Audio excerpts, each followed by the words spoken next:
આંગળી આપી એવા પરમ કૃપાળુ પરમાત્મા શ્રી કૃષ્ણના ચરણોમાં કોટી કોટી વંદન. અહીંયા ઉપસ્થિત ભારતના ભવિષ્યના બૌદ્ધિક સંપદા માનનીય આચાર્યશ્રી પરમ પૂજ્ય ગુરુજીઓ તેમજ ગામમાંથી પધારેલ તમામ વડીલોની આ સાવજરૂપી વિક્રમસિંહની પુત્રી કિસ્મતમાંના સહજ પ્રણામ.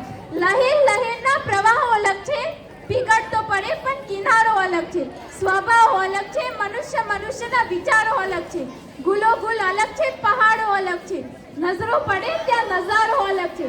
અણુમાંથી સર્જન થયું આ બધું, અણુમાંથી સર્જન થયું આ બધું, પણ ગગનમે સિતારે સિતારે અલગ છે. 21મી સદી એ વિજ્ઞાનની સદી, 21મી સદી એ વિજ્ઞાનની સદી, પણ સાથે એવું નથી લાગતું કે આ સદીને થોડી જાગૃતતાની સદી થવું જોઈએ. પ્રાચીન ભારતમાં કેટલાય જ્ઞાતારત્નોથી ઉજાગર આ ભારત દેશનો ઇતિહાસ સુવર્ણકાળ હોય તો આજે એવા કેવા ઠેકાણે સર્જાયું છે કે સુવર્ણકાળની વાત તો દૂર પણ એક વિકસિત દેશ પણ નથી. શા માટે? કદાચ અનુસૂચિત સંસ્કૃતિને વિદેશી વાયરાની એવી રીતે નજર લાગી છે કે પશ્ચિમી સંસ્કૃતિથી આકર્ષિત થાય છે, એના રીતિ રિવાજોને ઉસરવા માંગે છે. પછી બસ સ્વતંત્ર દિવસ આવે ત્યારે બધા ગર્વથી કહે છે કે 78 વર્ષ પૂરા થાય, પણ જોવા જઈએ તો હજુ આપણે ગુલામ જ છીએ. વિદેશી પ્રજા આવીને ચાલી ગઈ પણ તેમનો શ્વાસ હજુ પણ આપણી સંસ્કૃતિમાં કંઈક દેખાય. આપણી સમય સાથે યોગ્ય પરિવર્તન સાધી નથી છે.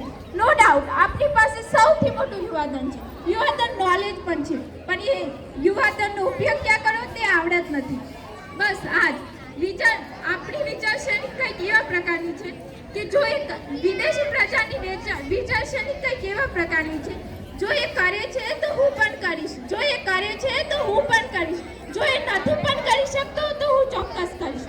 બસ આ જ એની સામે આપણી વિચારસરણી, જો એ કરે છે તો એને કરવા દો ને, જો એ કરે છે તો એને કરવા દો ને, જો એ નથી જ કરી શકતો તો હું કેવી રીતે કરીશ.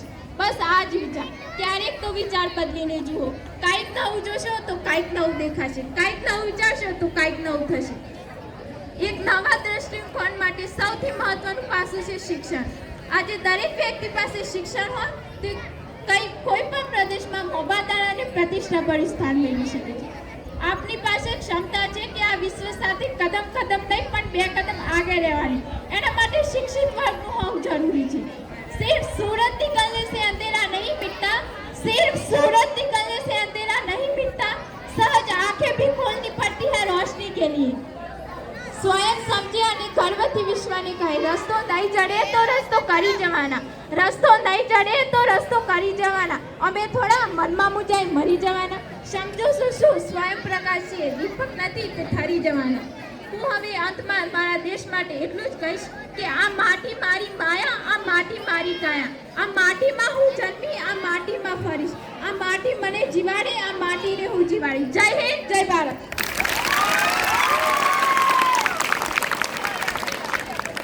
ખૂબ સરસ. પિરામિડ શબ્દ પણ ઇજિપ્તની મિસ્રી ભાષાના પિરામિડ શબ્દમાંથી ઉદ્ભવ પામે છે, જેનો અર્થ